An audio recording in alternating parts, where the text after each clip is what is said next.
Ambulance response times for the most urgent calls in Wales are the worst on record, new figures show. The proportion of ambulances hitting the target response time of 8 minutes for the most urgent calls fell well below half in December. The target for responding to Category A calls is 65%, but in December it was just 42.6%.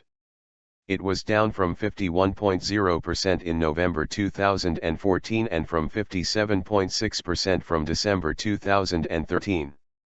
The statistics were the subject of angry exchanges at Prime Minister's questions, with David Cameron describing them as the worst on record and blaming catastrophic cuts and mismanagement of the Welsh NHS by Labour ministers. Labour leader Ed Miliband accused Mr Cameron of having a war on Wales and using the Welsh NHS for political propaganda.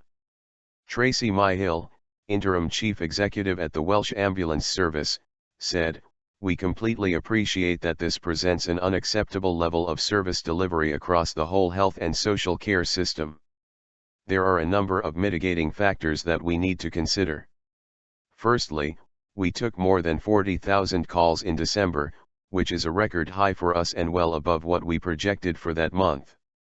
Secondly, when you break down our red calls into red ones, immediately life-threatening, e.g. cardiac arrest, and red twos, serious but less immediately time-critical, e.g. suspected stroke, we performed much better on the higher acuity red 1 calls, 57.9%, than the red 2 calls, 40.6%. While this is still not where we'd like performance to be, it demonstrates that we are still reaching the majority of our most critically ill patients within 8 minutes." Leader of the Welsh Conservatives Andrew R.T. Davies has called for urgent action to address the alarming decline in ambulance response times. Plaid Cymru Health spokeswoman Ellen Jones said paramedics were facing pressures caused by the lack of integration of health and social care and the lack of planning. Kirsty Williams, leader of the Welsh Liberal Democrats, said the figures were absolutely appalling and the Welsh Labour government should be ashamed.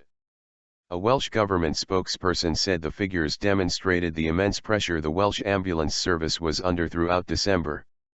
The demand on the service was unprecedented, with the service receiving 40,147 calls during the month, or around 1,295 a day, the spokesperson said.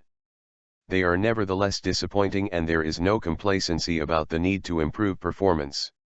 The figures come as police forces across Wales said they took patients to hospital more than 100 times last month.